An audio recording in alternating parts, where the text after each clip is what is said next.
ప్రియ దేవుని బిడ్డలారా, బైబిల్ చదవటం వినటం వల్ల మనలో విశ్వాసం పెరుగుతుంది. మన మార్గానికి త్రోవ చూపుతుంది. సమస్త జనులను శిష్యులనుగా చేయుడి మత్తయి 28:19 వచనంలో దేవుని వాక్యం తెలియచేస్తోంది. తెలుగు బైబిల్స్ను ఆర్ఆర్కే మూర్తి గారు రీసెర్చ్ చేసి విశ్లేషణ చేసిన బైబిల్లోని ప్రతి అధ్యాయాలను వచనాలను వరుస క్రమంలో అనగా ఆదికాండం నుండి ప్రకటనా గ్రంథం వరకు ఇవ్వబడుతుంది. ప్రతి ఒక్కరూ ఆధ్యాత్మికంగా విశ్వాసంలో బలపడి మీ జీవితంలో ఎదుర్కొంటున్న సమస్యల నుండి విడుదల పొందండి. ప్రతి ఒక్కరూ మీ దీవెన టీవీని సబ్స్క్రైబ్ చేసి ఈ వాక్యాన్ని లైక్ చేసి మీ మిత్రులకు బంధువులకు షేర్ చేయండి. దేవుని సువార్తను ప్రకటింపబడుటలో మీరు పాలిభాగస్తులు కండి. ప్రియ శ్రోతలు, ఈ రోజున మన వాక్య పాఠం ఓబద్యా గ్రంథం 10 నుండి 14 వచనం వరకు జాగ్రత్తగా వినండి. నీ సహోదరులైన యాకోబు సంతతికి నీవు చేసిన బలాత్కారమును బట్టి నీవు అవమానము నొందుతావు. ఇక ఎన్నటికీ లేకుండా నీవు నిర్మూలమవుతావు. నీవు పగవాడవై నిలిచిన దినమందు, పరదేశులు వారి ఆస్తిని పట్టుకొని పోయిన దినమందు, అన్యులు వారి గుమ్మములలోనికి చొరబడి యెరూషలేము మీద చీట్లు వేసిన దినమందు నీవు వారితో కలుసుకున్నావు గదా. నీ సహోదరుని శ్రమానుభవ దినము చూచి నీవు ఆనందమొంద తగదు. యూదావారి నాశన దినమున వారి స్థితిని చూచి నీవు సంతోషింపతగదు. నా జనుల ఆపద్దినమున నీవు వారి గుమ్మములలోనికి చొరబడదగదు. వారి ఆపద్దినమున నీవు సంతోషపడుతూ వారి బాధను చూడతగదు. వారి ఆపద్దినమున నీవు వారి ఆస్తిని పట్టుకొనతగదు. వారిలో తప్పించుకొన్న వారిని సంహరించడానికి అడ్డుతోవలలో నీవు నిలువతగదు. శ్రమదినమందు అతనికి శేషించిన వారిని శత్రువుల చేతికి అప్పగించతగదు. ప్రియశ్రోతలు, ఓబద్యా గ్రంథం ఒకే ఒక అధ్యాయమైనా ఇందులో ఎన్నెన్నో పరమసత్యాలు పొందుపరచబడి ఉన్నాయి. ఓబద్యా రచనా శైలి విలక్షణమైనది. ఎదోము, నీవు వారిలో ఒకడవు గదూ. నీ సోదరుని ఆపద్దినం, శ్రమానుభవ దినం చూచి సంతోషిస్తావా? చూడు, చిట్టచివరికి రాజ్యము యెహోవాదే అవుతుంది. ఇశ్రాయేలు ప్రజలెవరు? ఏశావుకు దాయాదులే గదా. వారి శత్రువులతో కలిసి వారిని ఇలా వేధించడం నీకు భావ్యమేనా? నీ సోదరుడైన యాకోబు మీద కక్ష సాధిస్తావా? ద్వితీయోపదేశకాండం 23వ అధ్యాయం 7వ వచనంలో దేవుడేం చెప్పాడు? ఇశ్రాయేలు, ఎదోమీయులు నీ సహోదరులు గనుక వారిని ద్వేషింపతగదు. అలాగే ఏశావు కూడా ఇశ్రాయేలును ద్వేషించకూడదు. వారేమన్నా పరాయివారా? తన సహోదరులు కదా. నీకే అవమానం కదా. నీకు సిగ్గు. నీవు అంతరించిపోతావు, నిర్మూలమవుతావు. నీ ముఖ్య పట్టణమైన పెట్రా శత్రువుల వశమైపోతుంది. చూసుకో. ఎదోమీయులకు ఇశ్రాయేలీయులకు ఈ విరోధం అనర్థకానికి హేతువవుతుంది. ఇశ్రాయేలు యొక్క శత్రువులతో చేరతావా? నీ సహోదరుని శ్రమలు చూచి ఆనందించడం నీకు మంచిది కాదు. యెరూషలేము యొక్క ఆపద్దినం నీకు సంతోష దినమైందా? వారు ఏడుస్తుంటే నీవు నవ్వుతావా? మిడిసిపడవద్దు. కక్ష సాధింపు మనస్తత్వం నీకు తగదు. యెరూషలేము అడ్డుతోవలో నిలిచి తప్పించుకొని పోకుండా నీ సోదరులను పట్టుకొని వారిని హతం చేస్తావా? ఇది న్యాయమా? యెరూషలేమును దోచుకోవడానికి వచ్చిన శత్రువులతో చెయ్యి కలుపుతావా? చెయ్యతగని పని చేశావు. శత్రువుకైనా కనికరముంది గాని నీకు నీ సోదరుల పట్ల పిసరంత కూడా జాలిలేదే. ఎదోమీయులు క్రూరులు. తమ సోదరులంటే ఆప్యాయత లేదు, అంతఃకరణ లేదు. యాకోబు సంతతికి ఏశావు సంతతికి ఆగర్భశత్రుత్వం ఇద్దరికీ మంచిది కాదు అని ప్రవక్త ఖండితంగా చెబుతున్నాడు. ఎదోము, నీవు సమూల నాశనమైపోతావు అంటూ దేవుడు తన ప్రవక్త ద్వారా హెచ్చరిక చేస్తున్నాడు. నీ సోదరులైన యాకోబు సంతతికి నీవు చేసిన బలాత్కారానికి నీకు శాస్తి జరుగుతుంది. నీవు అవమానం పాలవుతావు. నీకు శృంగభంగం తప్పదు. నీవు కుప్పకూలిపోతావు. ఇక ఎన్నడూ లేవవు. నిర్మూలమైపోతావు. జాగ్రత్త. బబులోను పెట్రా పట్టణాన్ని పట్టుకుంది. పెట్రా పౌరులను బంధించి చెరగొనిపోయింది. బబులోను పెట్రా శత్రువుల వశమైపోయింది. ఎదోమీయులకు సర్వనాశనం. ఒక జాతిగా ఎదోము నశించింది, అంతరించింది. నామరూపాలు లేకుండా తుడిచిపెట్టుకుపోయింది. ఈ రోజు వరకు ఇశ్రాయేలు జాతి నిలిచి ఉంది గాని ఎదోము ఏది, ఎక్కడుంది? దేవుడు లేకుండా బ్రతుకుతాననుకున్నది దౌర్జన్యంతో మరీ బరితెగిపోయింది, విర్రవీగింది. తన దాయాదులతో కయ్యానికి కాలు దువ్వింది. దౌర్జన్యం దేవుని పద్ధతి కాదు. యుద్ధం ద్వారా శాంతిని నెలకొల్పే ప్రయత్నాలు పనిచెయ్యవు. చరిత్ర మనకిదే పాఠం నేర్పుతోంది. దౌర్జన్యం, బలాత్కారం సమస్యలకు పరిష్కారం కాదు. ఎదోము ఏం చేసింది? ఇశ్రాయేలీయుల శత్రువులతో చెయ్యి కలిపింది. ఇశ్రాయేలుపై పగపట్టింది. ఇశ్రాయేలు యూదావారికి శత్రువులెవరో వారితో ఎదోము కుమ్మక్కి అయింది. పరాయి రాజులు వచ్చి ఇశ్రాయేలును కొల్లగొడుతుంటే ఆహాహా అని ఎదోము సంతోషించింది. ఇశ్రాయేలుకు మద్దతు ఇవ్వాల్సింది పోయి తమ శత్రువు పక్షాన చేరింది. ఎంతైనా తన రక్తబంధువులు కదా, ఆ మాత్రం అంతఃకరణ ఉండవద్దా? శత్రువులు వచ్చి ముట్టడించినప్పుడు వారితో సహకరించింది. అన్యరాజులు వచ్చి యెరూషలేము పట్టణాలలో జొరబడటానికి యెరూషలేము కొల్ల సొమ్ము చీట్లు వేసి పంచుకుంటూ ఉంటే తాను అందులో భాగం తీసుకుంది. నీ సోదరుల శ్రమలు నీ శ్రమలు కావా? యూదావారి నాశనం చూచి అంతే కావాలి అనుకుంటూ పకపక నవ్వుతావా? ఎదోము, నీకెంత గర్వం, అహంకారం, ధిక్కారం! గర్విష్ఠులను దేవుడు అసహ్యించుకుంటాడు. అహంభావులకు పరాభవం తప్పదు. ఎదోమీయులు ఇంకా ఏం చేశారో చూడండి. వారికి దయా కనికరము ఏ కోశానా లేవు. తాము కూడా దోపిడికి పూనుకున్నారు. వారి ఆస్తిపాస్తులను దోచుకున్నారు. శత్రువు ఇశ్రాయేలును చెరగొనిపోయాక కూడా మిగిలిన వస్తువాహనాలను తమలో తాము పంచుకున్నారు ఈ ఎదోమీయులు. దురాశ గర్భము ధరించి పాపాన్ని కంటే పాపము పరిపక్వమై మరణాన్ని కంటుంది. అదే ఎదోమీయులకు జరిగింది. గర్వం చౌర్యానికి, దోపిడికి నడిపిస్తుంది. వృత్తి వ్యాపారాలలో పోటీ మనస్తత్వం ఉంటుంది. అవతలి వ్యక్తికి నష్టం కలిగించడానికి తప్పుడు పద్ధతులు ప్రయోగిస్తారు. ఎదటివాడు బాగుపడుతుంటే చూడలేరు. స్వంత బంధువుల మధ్యనే పరస్పర విరోధాలు చెలరేగే రోజులివి. భార్యాభర్తల మధ్య కూడా ఇలాంటి విభేదాలు, కలతలు ఎక్కువగా ఉన్నాయి. జాతుల మధ్య కూడా వైషమ్యాలు ఎక్కువవుతున్నాయి. గర్విష్టి దేవుణ్ణి కూడా కాదని ఇలాంటి అఘాయిత్యాలకు పాల్పడతాడు. దేవుని వాక్యంలో మనుషుల మనస్తత్వాలు తేటగా చూపబడ్డాయి.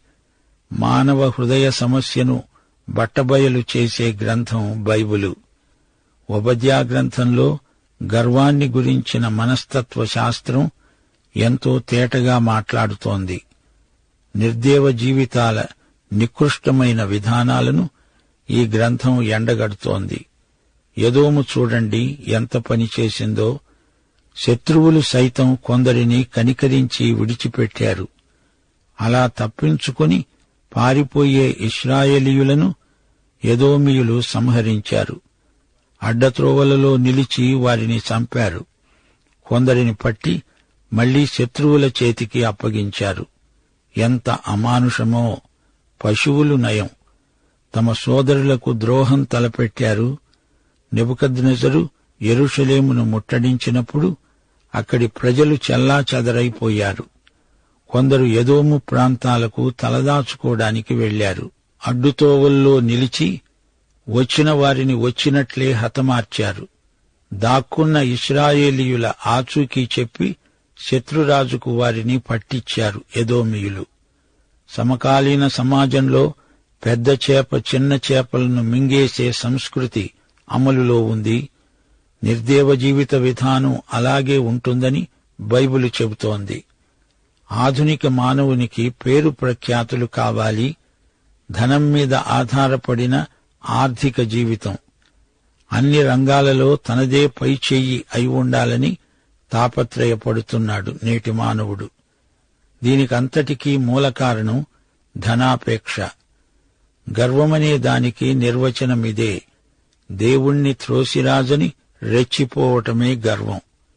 గర్వం విజృంభించిన కొద్దీ మనిషి తనకు తానే దేవుడైపోతాడు, దేవుణ్ణి ధిక్కరిస్తాడు.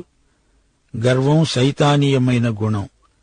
మనుషులను వస్తువుల్లాగా వాడుకుంటారు. తన ప్రయోజనానికి ఇతరులను బలిపెడతాడు. అంతరంగంలో శత్రుత్వం ఉంచుకొని పైకి స్నేహితుల్లాగా నటిస్తారు. పరులకు అపకారం చేయటమే వీరి ధ్యేయం. ఆత్మవంచకులు. సైతాను ఈ గర్వమును సంఘాలలోకి కూడా రవాణా చేశాడు. కొందరు ఇతరులను మెట్లుగా చేసుకొని వారి పైగా ఎక్కి పైకి పోవాలని చూస్తారు. సోదరీ సోదరులారా, దేవుడు గర్వాన్ని ఎందుకు అసహ్యించుకుంటున్నాడో కొంచెం ఆలోచించండి. గర్వం చేత మనిషి పశుప్రాయుడైపోతాడు.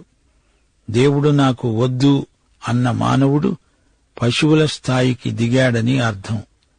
ఇంకా అంతకంటే కిందికి కూడా పడిపోతాడు. ఓబద్యా గ్రంథంలోని ఎదోమీయుల గాథే ఈ సత్యాన్ని రుజువు చేస్తుంది. దేవుడు మానవుణ్ణి తన పోలిక చొప్పున సృజించాడు గాని మానవుడు ఆ స్థితి నుండి పడిపోయాడు. అందుకే దేవుడంటున్నాడు, నేను గర్వాన్ని ఎంతో ద్వేషిస్తున్నాను. గర్వం దేవునికి గిట్టదు. ఎదోము ఇశ్రాయేలు మధ్య ఉన్న ఈ శత్రుత్వం ఏశావు యాకోబు అనే ఇద్దరు వ్యక్తులతో ఆరంభమై ఆ రెండు జాతులలో పర్యాప్తమైపోయింది. అయితే ఈ చరిత్ర అంతా చిట్టచివరికి యేసుక్రీస్తు వరకు వచ్చింది. ఆయన గలిలీ సముద్ర తీరాన నడిచాడు, సమరయ్య వీధులలో తిరిగాడు, యెరూషలేము నగరంలో పర్యటించాడు, దేశం నలుమూలలా తిరిగాడు. ఆయనే ప్రభువైన యేసుక్రీస్తు. యాకోబు వంశరేఖలో ఈయన ఉన్నాడు. ఆ రోజుల్లో హెరోదు రాజు సింహాసనం మీద ఉన్నాడు. ఈ హెరోదు ఎదోమీయుడు. ఇతడు ఏశావు సంతతికి చెందినవాడు. హెరోదు యేసును చంపాలని కుట్ర పన్నుతున్నాడు. లూకాసు వార్త 13వ అధ్యాయం 32వ వచనంలో ప్రభువు అన్నాడు, మీరు వెళ్లి ఆ నక్కతో ఇలాగు చెప్పండి, ఇదిగో నేడు రేపు నేను దయ్యాలను వెళ్లగొడుతూ రోగులను స్వస్థపరుస్తూ 3వ దినమున పూర్ణ సిద్ధి పొందుతాను. యేసును హెరోదు ఎదుట తీర్పు కోసం హాజరుపరిచారు. హెరోదు ఎదుట యేసు మౌనంగా ఉన్నాడు. ఒక్క మాట అనలేదు. యేసు హెరోదు ఒకరికి ఎదురుగా ఒకరు నిలిచి ఉన్నారు. యేసు యాకోబు వంశానికి ప్రతీక, హెరోదు ఏశావు వంశ ప్రతినిధి. ప్రియ శ్రోతలు, ఎదోము ఆగడాలను గురించిన వివరాలు ఓబద్యా ప్రవచనాలలో ఎంతో తేటగా వినపడుతున్నాయి. హాగరు ఒక పొద కింద ఇష్మాయేలును పడేసి, ఈ పిల్లవాని చావు నేను చూడలేను అనుకుని దూరంగా అతనికెదురుగా కూచుంది. గాని ఎదోమీయులు ఇశ్రాయేలీయుల చావు చూచి ఆనందిస్తున్నారు. 1 కొరింథీ 13వ అధ్యాయం, ప్రేమ దుర్నీతి విషయమై సంతోషపడక సత్యమందు సంతోషిస్తుంది. అట్టి ప్రేమ ఎదోమీయులకు లేదు. కీర్తనలు 137 వచనం 7, యెహోవా, ఎదోము జనులు చేసినది జ్ఞాపకము చేసుకో, యెరూషలేము పాడైన దినమును జ్ఞాపకం తెచ్చుకో, దానిని నాశనం చెయ్యండి, సమూల ధ్వంసము చెయ్యండి అని వారు చాటారు గదా. ఎదోమీయులు యాకోబీయుల పట్ల సోదరులుగా ప్రవర్తించలేదు. ఎదోమీయులు మీరిలా చెయ్య తగదు అని దేవుడు ఎన్నిసార్లన్నాడో లెక్క పెట్టండి. 1 యోహాను 4వ అధ్యాయం 7వ వచనం, ప్రియులారా, మనము ఒకరినొకరము ప్రేమించుకుందాము, ఏలయనగా ప్రేమ దేవుని మూలముగా కలుగుతున్నది. దేవుడే ప్రేమ, ప్రేమలేనివాడు దేవుణ్ణి ఎరుగడు. సంఘమనే తోటలో ప్రేమ మొక్కలు ఏపుగా పెరగాలి. అసూయ, ద్వేషం, మత్సరం అనేవి కలుపు మొక్కలు. లూకాసు వార్త 15వ అధ్యాయంలో తప్పిపోయిన కుమారుడి అన్న మనస్తత్వం ఎలాంటిదో చూడండి. అతనికి సహోదర ప్రేమ లేదు, సానుభూతి లేదు. తమ్ముణ్ణి ద్వేషిస్తున్నాడు. లూకాసు వార్త 10వ అధ్యాయంలో యాజకుడు, లేవీయుడు దారి ప్రక్కన చావు బతుకుల మధ్య ఊగిసలాడుతున్న బాధితుణ్ణి చూచి చూడనట్లు దాటిపోయారు. ఎదోము మనస్తత్వం అచ్చం అలాంటిదే. ఎదోము జాతిపై రక్తాపరాధమున్నది. ఎదోమీయ మనస్తత్వం గలవారు మన మధ్య లేరంటారా? లేకే ఉన్నారు. సంఖ్యాకాండం 20వ అధ్యాయంలో ఇశ్రాయేలీయులతో ఎదోమీయులేమన్నారు? మీరు మా దేశములో బడి వెళ్లకూడదు, అలా వెళ్తే మేము ఖడ్గముతో మిమ్మల్ని ఎదుర్కొంటాము. అయితే క్రీస్తు వైఖరి ఎలాంటిది? హెబ్రీ పత్రిక 4వ అధ్యాయం 15వ వచనం, మన ప్రధాన యాజకుడు మన బలహీనతల యందు మనతో సహానుభవము లేనివాడు కాడు గాని సమస్త విషయములలో మనవలనే శోధింపబడినా ఆయన పాపము లేనివాడు. సామెతలు 17వ అధ్యాయం 17వ వచనం, నిజమైన స్నేహితుడు విడువక ప్రేమిస్తాడు. దుర్దశలో అట్టివాడు సహోదరుడుగా ఉంటాడు. యేసుక్రీస్తు మనలను ఎంతో ప్రేమించిన మన జ్యేష్ఠ సోదరుడు. యువతీ యువకులారా, దారిద్ర్యమందు మగ్గిపోయే బాలలారా, సంతాపం చెందే బాధితులారా, శోధనలకు గురి అయిన బిడ్డలారా, యేసుక్రీస్తు మిమ్ములను ఎంతో సానుభూతితో ఆదరించి ప్రేమించే సోదరుడు. యేసును బట్టి మనము దేవుని బిడ్డలం. ఆయన దేవుని అద్వితీయ కుమారుడు. మన కష్టసుఖాలను పంచుకున్న మన బంధు విమోచకుడు. మన ప్రధాన యాజకుడు మనతో సహానుభవము గలవాడు. ఆయన మేలు చేస్తూ సంచరించాడు. బీద విధవరాలి కుమారుడు చనిపోతే ఆమె కన్నీరు తుడిచిన కరుణామయుడు. కుష్ఠరోగులను ముట్టి బాగుచేసిన సానుభూతిపరుడు. చిన్నపిల్లలను ముట్టి ఆశీర్వదించిన ప్రేమపూర్ణుడు. గుడ్డివారి కండ్లు తెరిచాడు. పడిపోయిన వారిని లేవనెత్తాడు. ఆకలిగొన్న వారికి అన్నం పెట్టాడు. దయ్యాలు పట్టిన వారికి విడుదల ప్రసాదించాడు. నశించిన వారిని వెదకి రక్షించాడు. దుర్దశలో ఉన్నవారికి ఆయన సహోదరుడు. దేవుడు తన కుమారుణ్ణి మనకు జ్యేష్ఠ సోదరునిగా అనుగ్రహించాడు. అలనాడు నీరో క్రైస్తవులను హింసించాడు. ఎదోము తన సోదరుడైన యాకోబును హింసించాడు. ఎందరో విశ్వాసులు హతసాక్షులైపోయారు. మనం క్రీస్తులాగా ఉండాలి. క్రీస్తు ఎలాంటివాడు? ఆయన ప్రేమిస్తాడు, కనికరము గలవాడు, సాత్వికుడు, దీర్ఘశాంతము గల మహాప్రభువు. ఎదోములాగా ఎవ్వరూ ఉండకూడదు. ఎదోము తన సోదరుల పట్ల ఎంతో క్రూరంగా ప్రవర్తించాడు. మన శక్తి, ఉద్రేకాలు, హృదయాలు, జీవితాలు పరిశుద్ధాత్మ చేత పవిత్రీకరించబడాలి. యేసు ప్రభువే మనలను తన చిత్త ప్రకారము నడిపించాలి. పాఠం ఇంతటితో సమాప్తం. ప్రభు అయిన యేసుక్రీస్తు వారి దివ్యకృప, తండ్రి అయిన దేవుని పరమ ప్రేమ, పరిశుద్ధాత్మ యొక్క అన్యోన్య సహవాసము మనకందరికీ సదాకాలము తోడై ఉండునుగాక.